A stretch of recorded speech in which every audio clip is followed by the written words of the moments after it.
go ahead and call the meeting to order. And we'll begin with the adoption of the agenda. Motion to adopt. I'll second. All in favor? We do have a public comment coming in, it sounds like. Okay. Okay, is there a public comment on the phone or on the floor?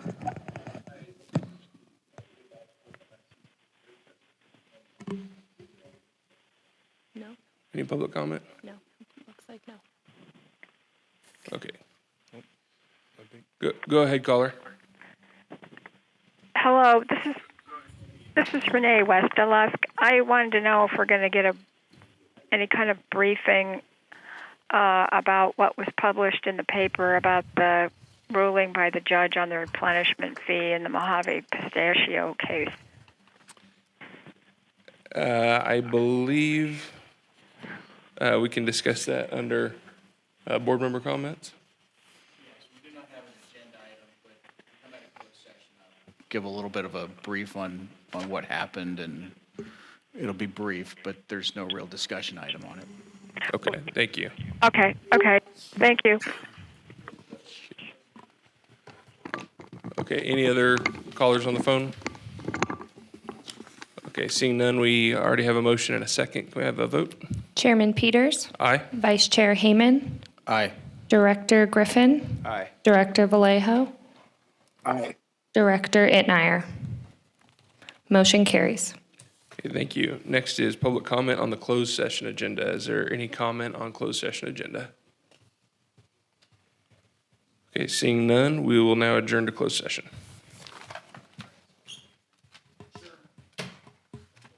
Oh, come on.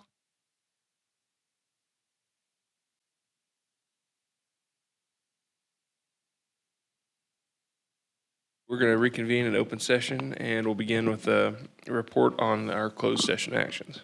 Thank you, Chairman. Board met in closed session on 3 of the listed closed session items. We did not meet on the Inyo Current CSD item.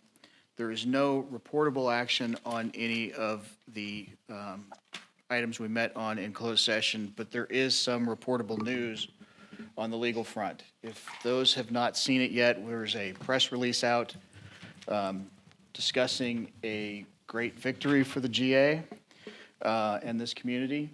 The Court of Appeal for the Fourth Appellate District has ruled in the Mojave appeal to their loss of a demur. For those that don't know, demur means the cases that they had originally filed, causes of action, were thrown out for not being valid at that point in time. There was no trial on them. They could not state a cause of action against us. Causes of action that they were looking at were really 2 items. One was a takings type of a case. They were seeking over $250 million in damages, alleging a takings by the GA for imposing the replenishment fee. Those causes of action have been thrown out completely. There are no more takings causes of action for them on those. That's what the appellate court ruled. The other item that they were challenging was the fee itself. And they had coaxed it in a couple different paths, and the 3 times they rewrote their complaint. We're now at the 3rd amended complaint. It was originally denied by the court without leave to amend, which meant it was over. They appealed to the 4th appellate. The 4th took it on what's usually called an extraordinary writ. Usually a demur, the appellate court won't take them. This one was sort of interesting because it had a great impact on Mojave, and it essentially got rid of all of their case on these issues, which were, frankly, most of their case completely. So the 4th appellate took it, and they ruled last Thursday in a certified for publication decision, which means the Court of Appeals wants this decision to be considered law and to be cited in other cases. And in that case, they found that Mojave does not have a takings case against the GA, and they found that the replenishment fee has to be paid if you want to litigate against it. This was under the pay first, litigate later rule. Mojave did not pay. They haven't paid the fee, so they don't have the opportunity to challenge the fee. Those that want to read the decision, they can read it. It's a very well thought after decision, a really It's really well thought, put together. There are 3 different reasons why they support the case, both as good public policy, precedent, and the exact wording of Sigma legislation. For those that have heard me, I think this is always kind of where this was going to happen and where this would be and what we were looking at. But while this is a win in some ways for the legal team, it's a win for the community. And most importantly, I think it says a lot about the political leadership that this agency, this town, this community has had moving into this, because these were very significant issues. This was a case of first impression. I cannot say enough about the political wherewithal it was to get this here. The legal side of it is easy. The political side is the tough side. And that's really what this case is about. So moving forward, unless the California Supreme Court takes the case, which could happen, but I don't think is likely. It's a possibility, though, because this is a case of first impression, and it has significant impact on Sigma throughout the state, so it could happen. But the reasoning of this case is very well thought out. It's supported by 3 different sets of reasoning to get to the same conclusion. And at this stage, Mojave's case on not paying the replenishment fee is pretty much over. There was no more takings case, so $255 million, I believe it was, takings case that they were claiming is out, and there's about $30 million in back fees owed now. So that's all I've got for now, unless anybody's got any questions. All right, thank you. Any questions on that? Okay, we'll move on to our next item, and that is the Pledge of Allegiance. Please rise. Salute. I pledge allegiance to the flag of the United States of America And to the republic for which it stands, one nation, under God, indivisible, with liberty and justice for all.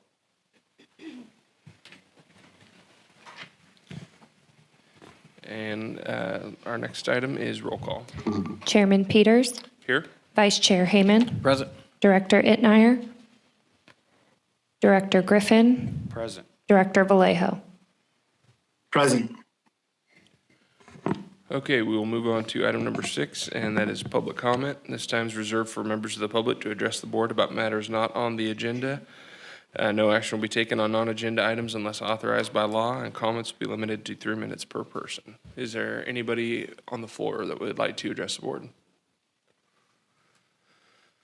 Okay, seeing none, we'll go to the phones. Go ahead, caller.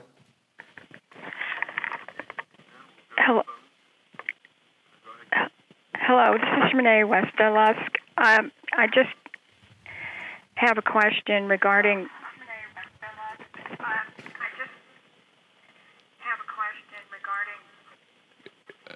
Renee, could you silence your computer or? I'm trying to. Thanks. Yeah. Oh gosh.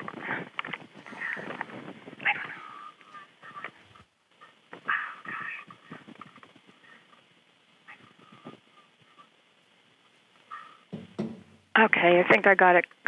All right, it's silenced. On the lawsuit with the Mojave Pistachio,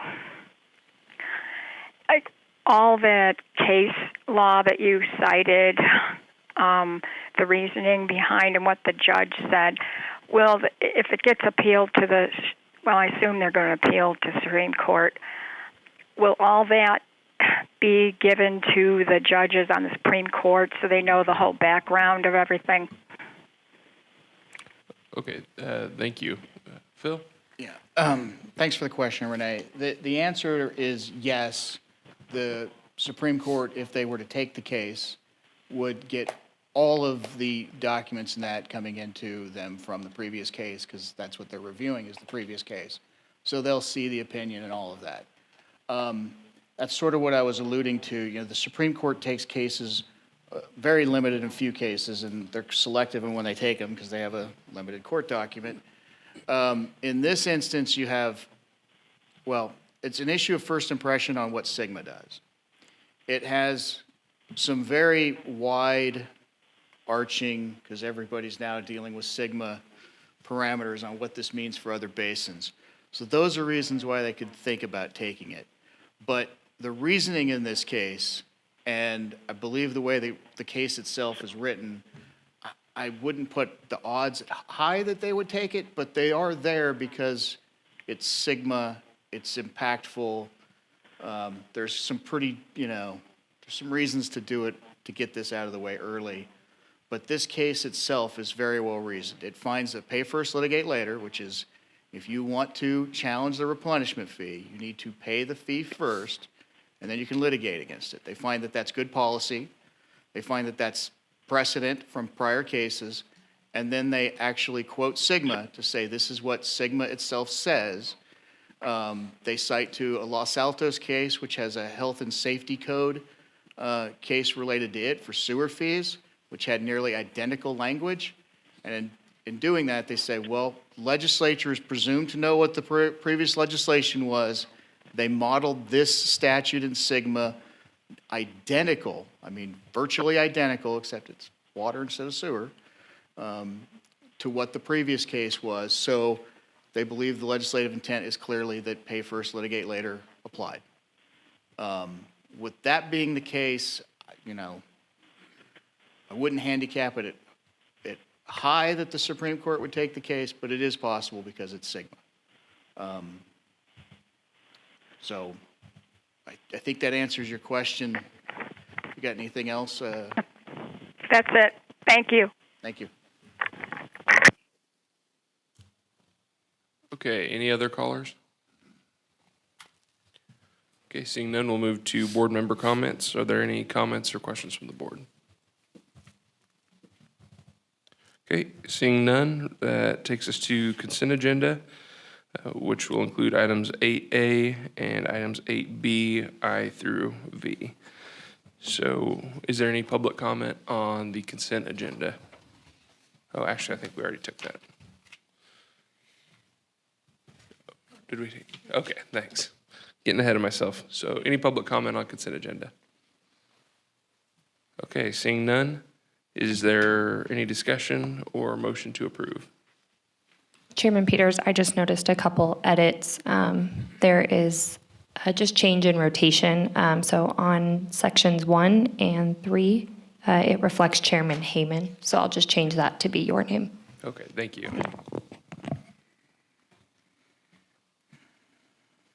Any comments or motion? Motion to approve. I'll second. Second from Director Griffin, thanks. Chairman Peters, Aye. Vice Chair Heyman, Aye. Director Griffin, Aye. Director Vallejo, Aye. Director Itnire. Motion carries. Okay, our next item is item number 9, Resolution 02-24, authorizing a reimbursement agreement with the Antelope Valley East Kern. Is that, I'm not sure who's going to be taking that one. It could be Steve or me, whichever you would prefer, with Steve being away. Okay, you want to kick it off? Sure. It's nothing special. This is to deal with the work that Antelope Valley will be doing related to the import project and tying in and reimbursing them. It's at this stage, it's really a deposit. We obviously can't control and tell them what they can and can't do to make their own, make themselves feel comfortable about the system.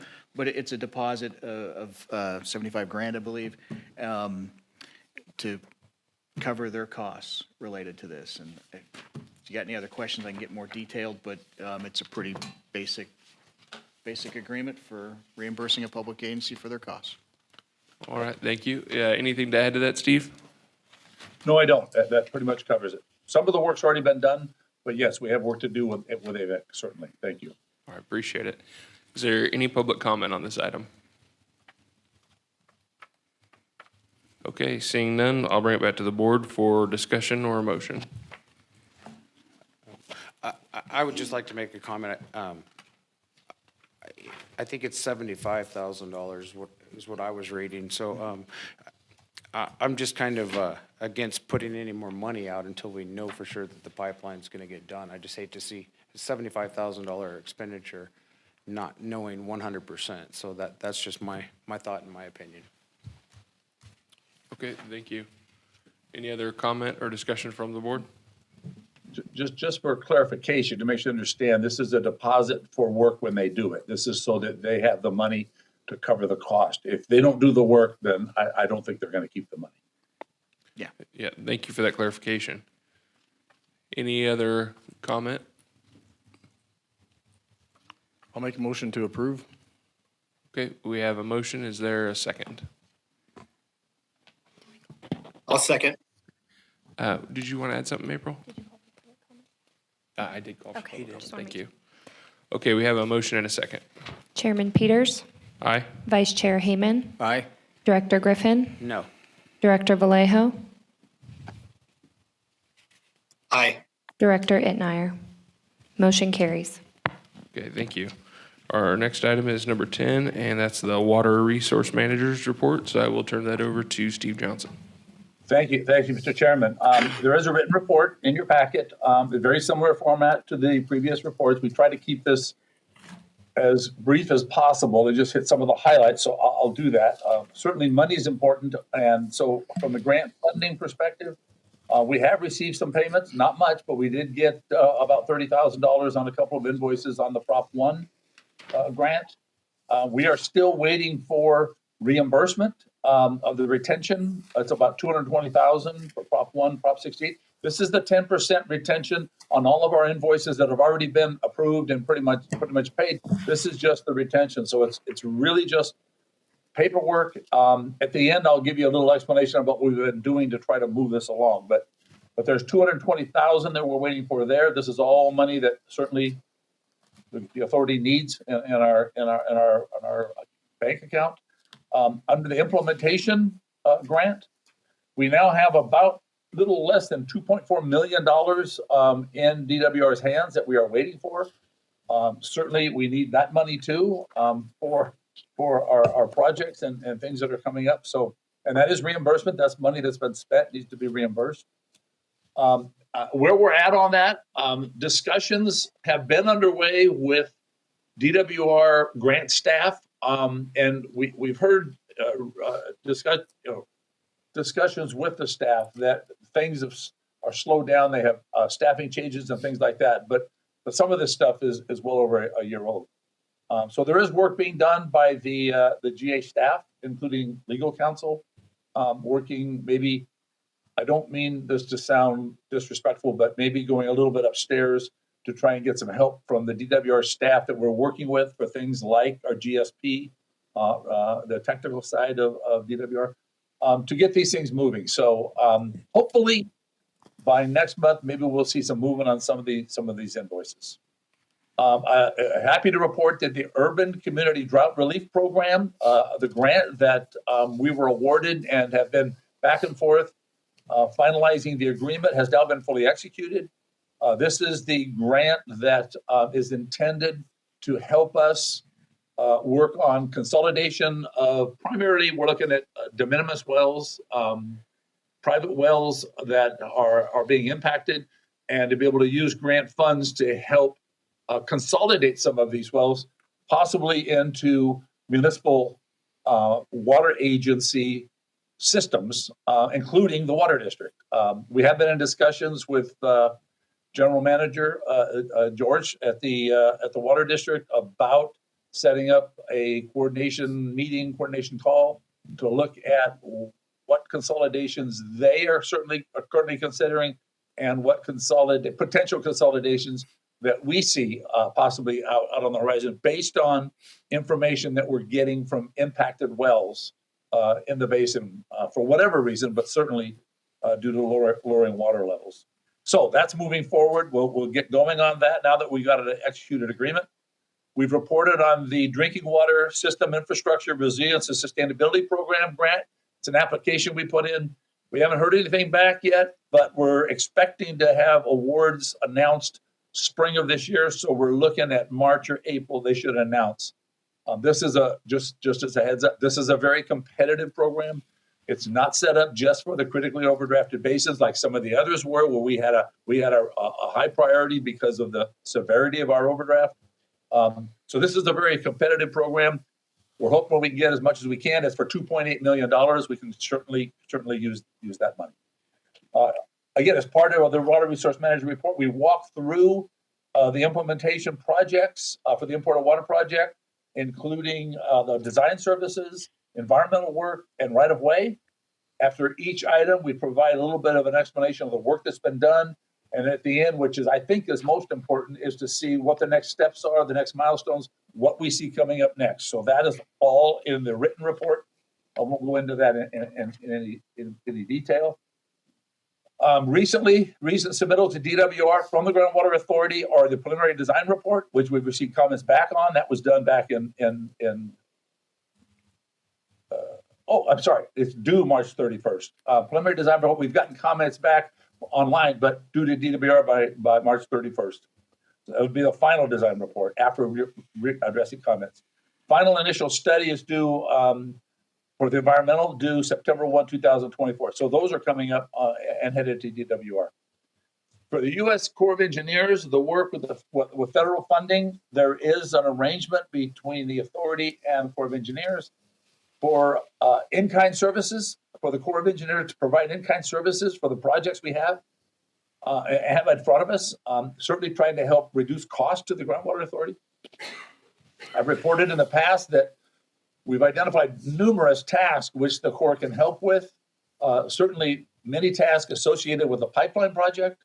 One of the hurdles to get past assigning the Corps projects on the pipeline project is that due to the funding and the scheduling of that funding on the grant implementation grant, the pipeline project and the work being done by P&P and our other consultants is going very, very fast. And frankly, many of the tasks we identified for the Corps to help with, they'll be done by the time we put an agreement together. So we do have now in the Corps' hands a list of tasks that we believe will be certainly beneficial to the authority and are spaced out far enough that we think that they'll have time to get this into an agreement and be able to get the work done in time for our needs for the work product. So we are working on that. We're waiting to hear back from the Corps on those tasks and ready to start putting the actual agreement together for the in-kind services. So that's what we're doing there. The shallow well mitigation program, we have a couple of applications, Byerly well and Alpin well. You may have heard some things about that. We are working through the final staff report. We expect to bring that back to the board at the March meeting with a recommendation. Annual report, the draft has been completed and it's been posted and released. We got comments back from a couple of different sources, and we're addressing those comments.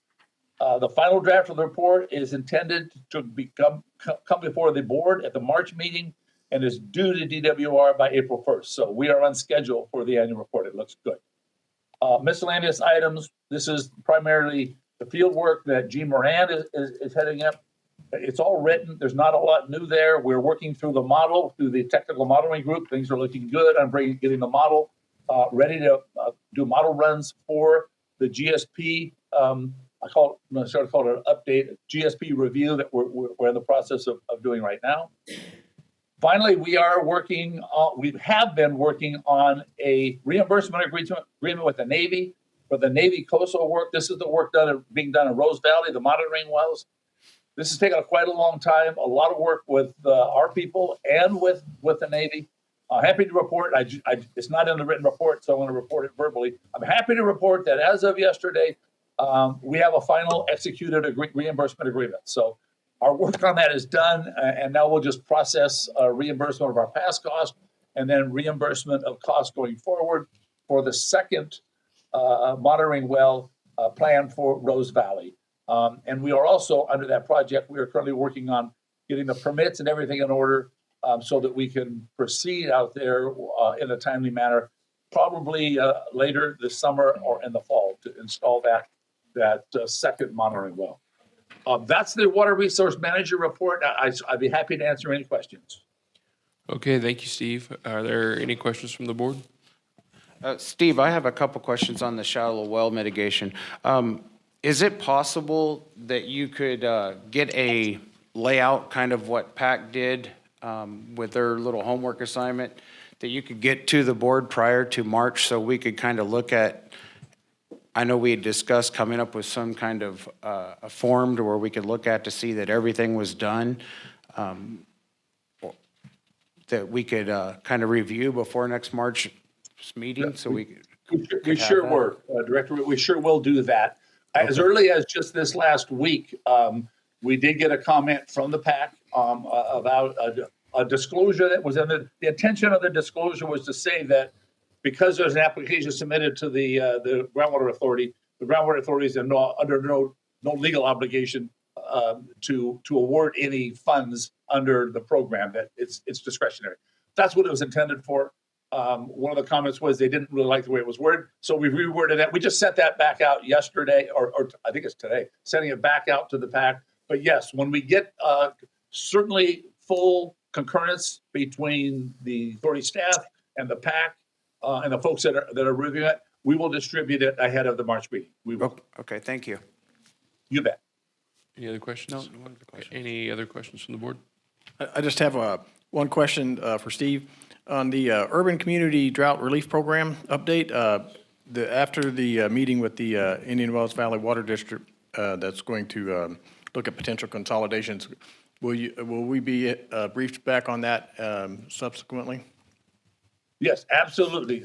Absolutely, sir. The intention, and George actually offered to want to sit down with us and get their ideas.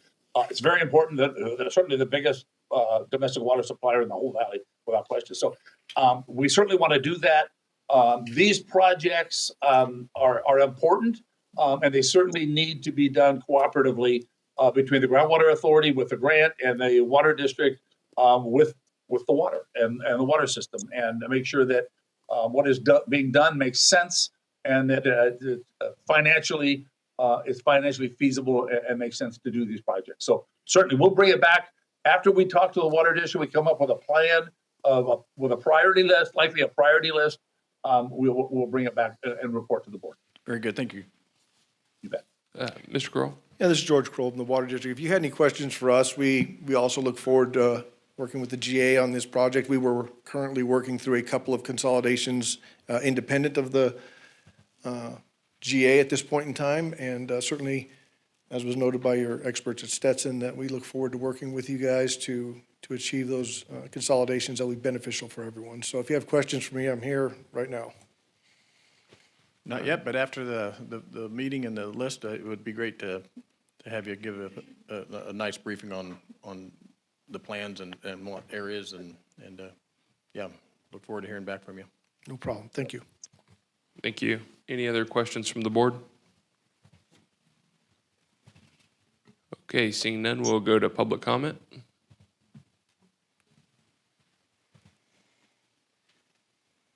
Judy Decker. I thank you, Steve, for sending us, that you're going to send us a response to our reply to you on the disclaimer paper that you sent to us. I have a comment on consolidation. I know you're very enthusiastic because you got the grant. I caution you on consolidation because it will create a situation where there will be larger wells to serve an unknown number of people that will in turn impact the small domestic wells that are still out there, and it might in fact not improve the situation, but it might hamper the situation by doing so. So you need some careful planning there with regard to not only the wells involved that would be consolidated, but but also the situation in the groundwater aquifer, and it will need to have some technical examination, I think. Yep. Good comments, Judy. Thank you very much. And we will. Thank you. Yes, sir. Yeah, this is Wes Katzenstein. Steve, I had a question. I thought I heard you say that you'd given kind of a written summary, of the various tasks and subtasks and how they played together and kind of where we're at. And I think that's important. I don't recall seeing that in the package. Maybe it was there, and I went through the whole thing this morning, but did I hear you right? Yeah, what I was referring to is the Water Resource Manager report, which should be in the packet. It's basically what I just did a summary report on. If you don't have it, let me know or let April know. We'll get it to you. But it's updated every month. That's the task that we're working on. Yeah, I recall seeing that. I heard you say that you had also kind of given some kind of a written status summary. Maybe I misunderstood. In that report, for example, for the pipeline project, there is a written status report on the work that's been done. So it tells all the things that we've been working on, what's been accomplished. And then at the end of each item, between the design, environmental, and right-of-way, at the end of each section, there is a next steps or milestones or work to be done. So each month we update the work that we've accomplished, that the GA and the consultants, that we've accomplished, and summarize that, and then indicate what's coming, what needs to be accomplished next. So that is in there on a summary of the work. Okay, I must have somehow skipped over that. I don't disregard what you do, that's for sure, Steve. My apologies for missing it. So, No, thank you, Wes. Always good to hear from you. Thank you. Thank you, sir. Any other speakers on the general, the Water Resource Manager's report? Okay, seeing none on the floor, we'll go to the phones. Any speakers? Go ahead, caller. Yes, this is Renee West-Lusk. Regarding the $7.6 million planning and design grant, from what I understand, the funds have pretty much been used up, and we have to get more funds to pay for everything.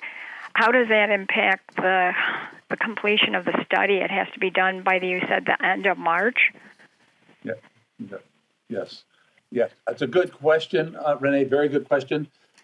We haven't used up all the money yet, but we certainly have more money committed than we have funds, and we're working on that. We still have some money left, but we have more money committed to work with our consultants than we have funds left. And we have a couple of options, and we're choosing the first option, and that is we're working with Capital Corps. As you guys know, Capital Corps does a phenomenal job of banging the bushes and finding us sources of funding. So we are working with Capital Corps to find some additional grant funding to fill that gap. At the same time, we are looking at extending the time allowed for us to expend those grant funds because we are under a deadline to get this work done. So under both of those, the last option, which is certainly on the table, and we're looking at that too, is what items, where can we actually cut back scopes of work of our consultants and still end up with a usable, good work product when we do run out of funds. It's important that we do that. All of the consultants are on a task notice to proceed, task-based notice to proceed basis. So we do have the ability, even though we have committed to the contract for a full amount, the contract allows us to issue task orders under task items in their contract. So if we do get to a point where we don't have the funds and the decision is made that we cut back some of the work, we'll do it on a task order basis and make decisions on what we're gonna cut back on to not run out of money. So that's where we're at. Okay, thank you very much for the clarification. You bet. Okay, any other callers? Okay, seeing none, thank you for that update. We'll move to the general manager's report. Thank you, Mr. Chairman. In your packet, you have our financial statements, and what we have actually is a a year-end update, and this is updated through the end of the year, but with the January accruals. And then just also for your information, if you look at the cash balance statement at the end, it does include the activity for January. So that's available as well. Quickly for our C&E plan update, April and I are still working with our in-house person, our digital media specialists on preparing a new website. So that's still in progress, and I'll be putting together a new newsletter update, electronic, to summarize the last few months, including our Court of Appeals decision. With regard to the capital core work, the legislative agenda is so busy that I would like for Capital Corps to go through it. I know they have not only their monthly report, but some state and federal items that they want to discuss in more detail. So Michael or Jeff? Carol, it'll be me. Good afternoon, members of the board. It's Michael McKinney. Included in our memorandum are a few significant items that we need to go through, and it will also help answer some of Renee's question regarding where we are looking for additional money. Specifically with regard to the interconnection pipeline under Task 2, back in November, the board approved for us to go out and seek a $25 million budget request that had been made at the invitation of Senator Grove. We did make that request, and in looking both at the timing of when the money would be needed versus when it would have to be expended, the state usually has a requirement that within 18 months of the fiscal year that is appropriated, it must be spent. We would not make that deadline. So if we were to have money appropriated in the 24-25 budget, we would have until 26, maybe early 27 in order to use that money. And the first shovel is not going to go into the ground on the interconnection pipeline until the first quarter of 2027. So the timing didn't match. In addition, the state's fiscal deficit just does not make this a very plausible or possible situation. It's a good discussion point for us back in Washington, D.C., but it is not going to happen. It's just not possible for the state to give us $25 million at this particular time. What is needed to complete the planning activities associated with the interconnection pipeline is about $2.3 million. We had originally anticipated that that would come from like services provided by the U.S. Army Corps. And as Steve has indicated, the timing of the grant, as well as the ability for them to mobilize and get done what needs to get done, just does not fit into that timeline. So that leaves that 2.3 is still being required.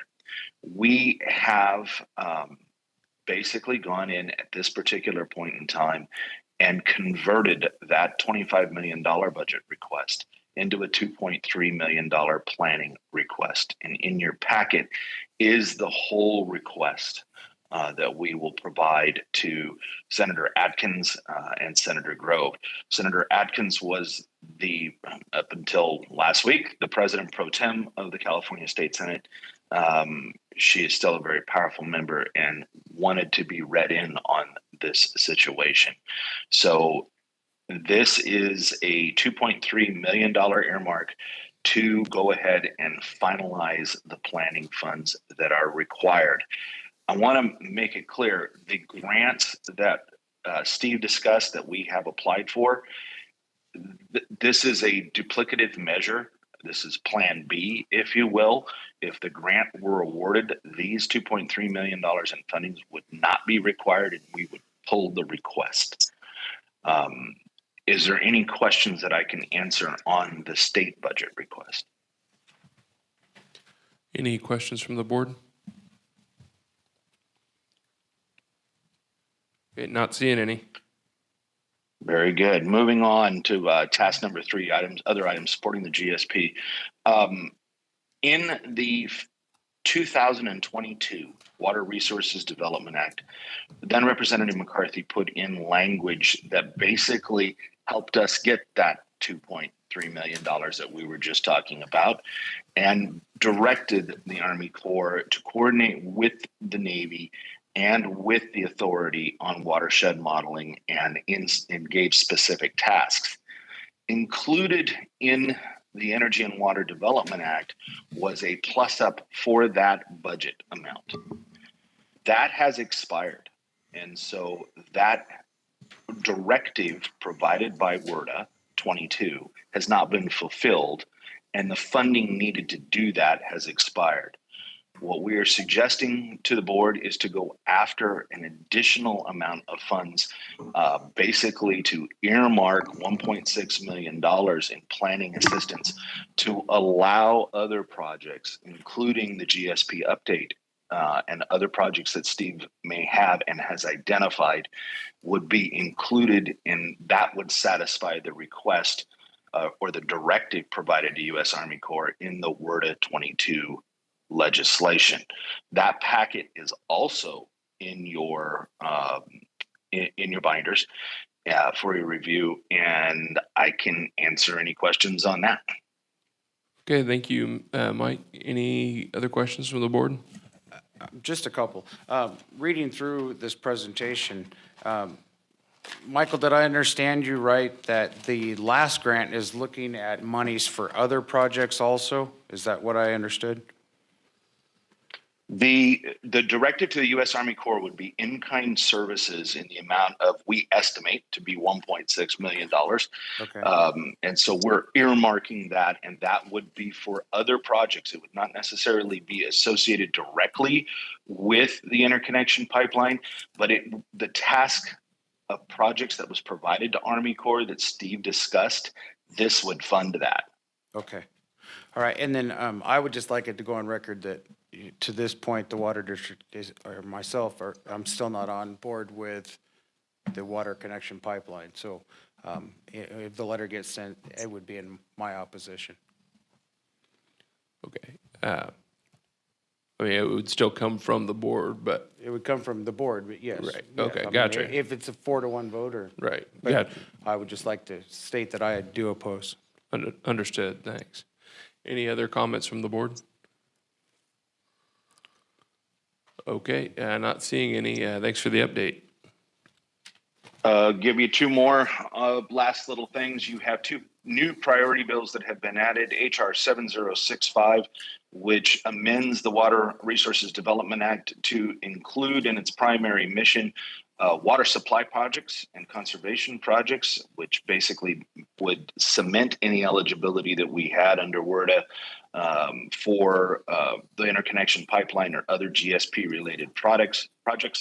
We are currently just following that, although I am looking for direction from staff at this point to make sure that I am reading that bill correctly, and we may want to consider supporting it at a future date.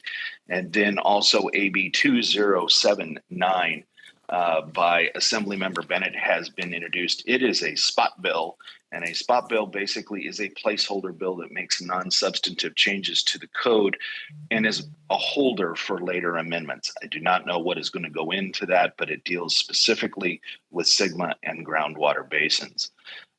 Lastly, the budget summaries are in there as well, what's going on with the California budget summaries, and there is a legislative tracking report in there if you guys have any questions regarding those. Okay, thanks, Mike. Any last questions? No, I just want to make a comment to Mr. McKinney. I appreciate the work that they do, and I think they do a large amount of work. I would just like to see a larger focus on grant money for more projects than just one focused on just the imported pipeline. So if we could look for any monies, I think it would be important. And I was glad to hear that when he made that statement. So thank you. Thank you. Any other comments from the board? Sure, yeah, we'll move to public comment now. Go ahead. Mr. McKinney, this is Judy Decker. I have heard some things recently about the federal, I believe it's federal, Inflation Reduction Act. Is there any possibility for the GA to seek funds from that piece of legislation?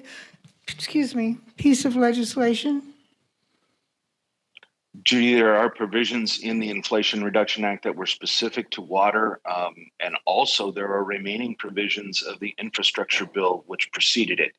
A lot of what is in the Inflation Reduction Act deals with tax credits, and it is specific to renewable energy. However, there are some water provisions and some plus-ups that will take and basically taking the budget that was established in the infrastructure bill and extending it an additional 2 years. And we do look at those on an annual basis, whether they be programmatic funds or grants, for us to go after. The grant, the federal grant that Steve put an application in for, that was part of an extension of the infrastructure bill, essentially. So yes, we do watch on those. Thank you. Thank you. Any other public comment? Okay, seeing none on the floor, we'll go to the phones. Go ahead, caller. Hello, this is Renee West of Lusk. I wanted to know about those other bills. I guess I was looking through the list, and a lot of them it doesn't appear pertain to our water situation, but that AB 560, I had a question on that. Is that going to pass this year? Because with the budget being what it is, if there's costs related to it, I know that might pertain to our basin. And then the HR 1740, it seems like this might be a detrimental requirement, 50%. You have to come up with 50% of the funds if you're applying for a WIFIA loan. And I don't know if that would apply to our basin, if we would ever be doing a WIFIA loan. Maybe you could comment if there's any other of these bills that really pertain to us. Okay. Absolutely. Let's go to AB 560 first. That bill is currently in suspense file. I am expecting significant amendments to AB 560. A lot of the issues that it tried to address were included in AB 779, which has been signed by the governor. I don't know if that bill will move or not. We are working with stakeholders on that. Regarding HR 1740, yes, that bill, if it were to move, would be detrimental. Right now, we are watching that bill. We are not indicating that it is a priority bill. The reason being, we're not sure that it is going to move. So if it were to move, I may make a recommendation for the board to oppose that piece of legislation. WIFIA is applicable to the various infrastructure projects that are included in the GSP. However, we have always recommended against WIFIA, primarily because it has a huge application fee cost. So the upfront costs to the authority would be well in excess of $300,000 just to do the application. Thanks, Mike. I appreciate it. Did that answer your question, Renee? Yes, thank you. Thank you. Any other callers on the phones? Okay, seeing none. Is there anything else in the general manager's report? Thank you, Mr. Chairman. Just a couple of brief updates for you. One is that next Thursday, week from tomorrow, the Ridgecrest Chamber is holding its Economic Outlook Conference, and I have been asked to speak. Mr. Chairman, at your suggestion, I'll be speaking on behalf of the Groundwater Authority to give a presentation on what we're doing. And then also just a quick announcement that the Department of Water Resources, their sustainable groundwater management folks reached out to me a week or so ago to let me know about a technical assistance program that's available for small farmers and underrepresented communities and tribes, not really for agencies. So it's not something the Groundwater Authority would take advantage of. I'm just letting you know this for anyone who might be interested. I'll be posting the information on our website. I didn't necessarily think it was appropriate for a board meeting presentation, but they've sent me the details, the flyers, and it'll be available to view for anyone interested on our website. All right, thanks for sharing. With that takes us to the end of our meeting. Our next meeting will be March 13th, 2024, and we are adjourned.